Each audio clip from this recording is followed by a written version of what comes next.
So let's talk about John 13. And where we're at is Jesus just washed the apostles' feet.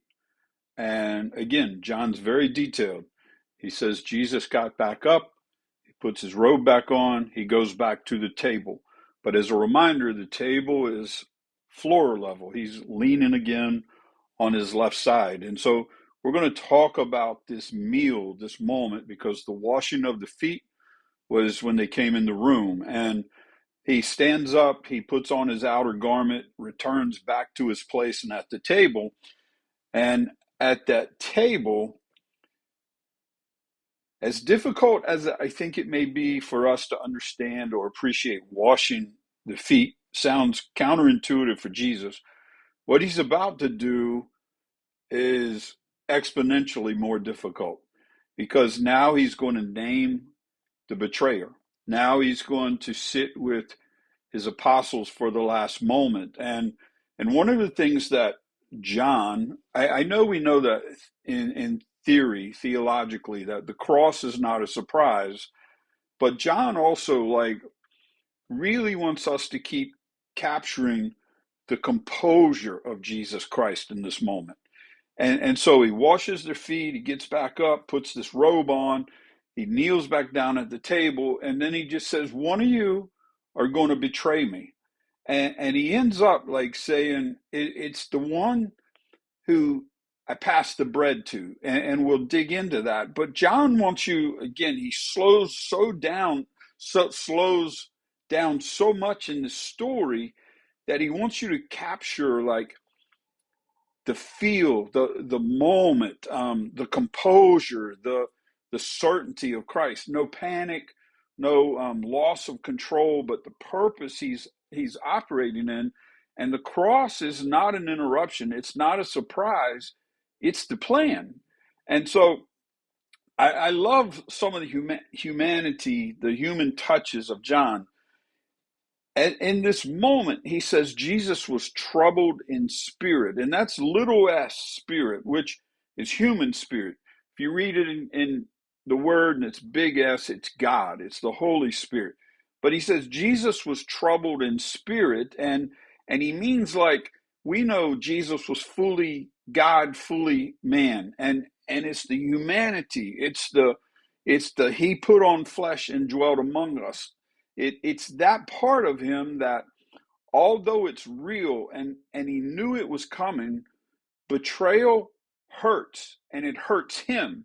And so being God doesn't cancel his humanness, his humanity. Love still fills the wound that he's about to go through. And it's kind of interesting. He announces some things are going to go south. And the apostles, those around the table, they look at each other, just imagine the moment. They're like, what? What's going on here? And they're confused. No one goes, Judas, we know who it is. They don't see it coming. Even we'll get to when Judas leaves, they still think he's in the crew. And John goes slow through this, and this is part of what I love about John in this passage and the ones ahead. In this moment, he calls out four faces. One, of course, is Jesus.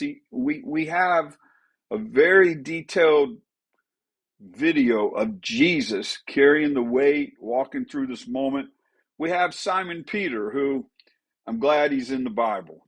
He's signaling for answers. He's trying to figure out what's going on. He's always compulsive, crazy guy. Then we have John. He never calls himself John, but he says the disciple whom Jesus loved. In other words, imagine Jesus is laying on his left side, and in front of him, the next person is John. And so in this moment, John literally leans back against him, kind of what's going on here? And then of course he points out Judas, who he's still sitting there.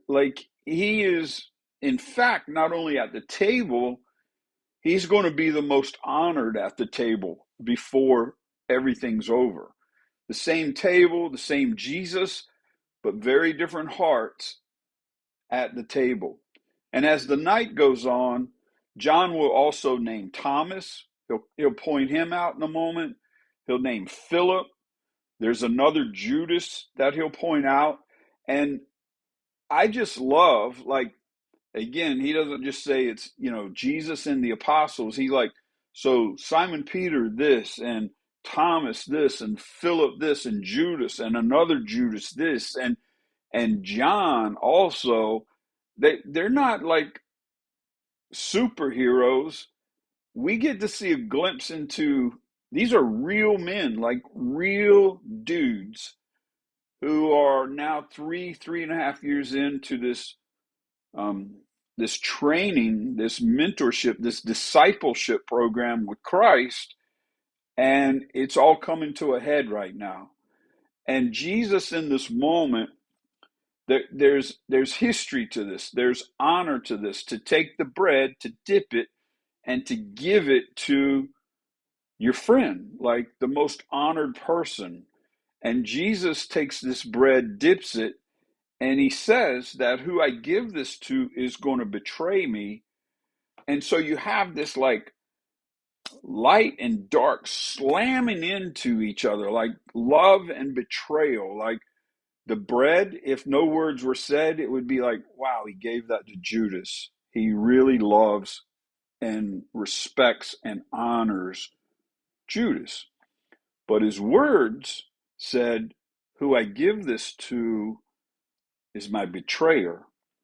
And they know, like, the act is honor and closeness and friendship, but the words are, the dude you just gave that to, like, is really the most dishonorable person at the table.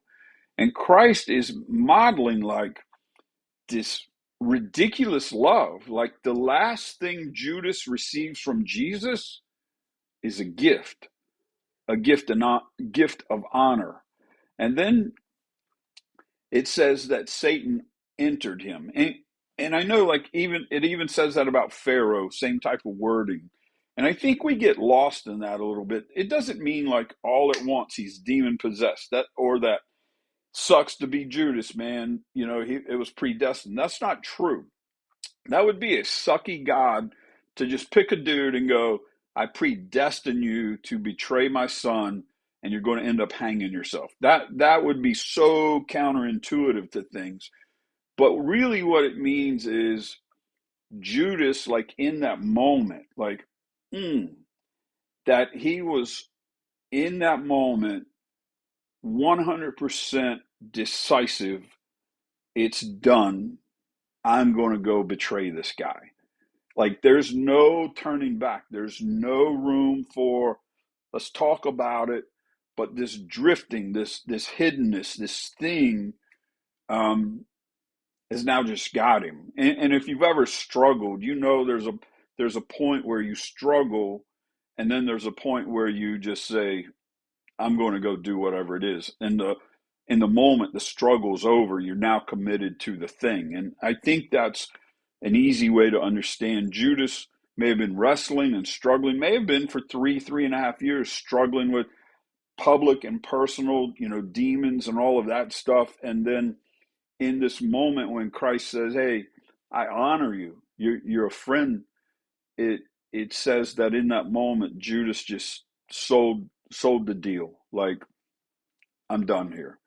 And Jesus literally says to him, what you're going to do, go do it quickly. And they still don't get it. Like the apostles think Judas is now running out on an errand, or he's doing something with the money. But from their vantage point, Judas, they didn't connect the words and the act. He's still one of the boys. He's still trusted when he leaves. They don't understand, and yet it's kind of amazing how close one can be, how close I could be, how close you could be to Jesus in a proximity way, go to church, do the stuff, sit at the table, and yet our heart be so far from him. Like certainly it would be easy to think, well, you go to church, like, and I think a lot of people can falsely assume that if you go through the right things, then the relationship follows. And that's not true. Like, you can check the boxes: Sunday school, Sunday, Wednesday night, choir, play the drums, whatever it is, and never, ever allow your heart to get where it needs to be with Christ. And so then the study I was doing said the coldest, hardest line in this story is after Christ said, "So what you're going to do, go do it quickly," said the hardest and the coldest line is, "So we went out and it was night." And it's trying to, like, as much, we don't need to know it's night. I mean, we know, right? But we need to know. And John was not just trying to tell you the time, he's trying to tell you that Judas walked out from the light, this room from Jesus, and he walked into darkness. Like John is trying to say, man, he really walked into darkness is what he did. Like Satan, he's sold out to the deal. What you have to do quickly. He gets up, like, imagine this, like 3.5 years in with everybody, and he gets up and leaves. And Judas doesn't just leave the room, he leaves and walks into darkness now. And that's what John's really trying to capture with that he left and walked into the night. And I love that. I love that. Like, wow, man. Like, yeah, there was hope. There was a chance. But once he got up, once his mind was set, once he walked out, it was done. And so for us, what's it matter? And a few things that I think could be true is betrayal, failure, rarely starts in the moment of failure. It starts long before with little compromises, little failures, like, and I don't mean little as in like big or little. I just mean like things that are like, private decisions, things like that. So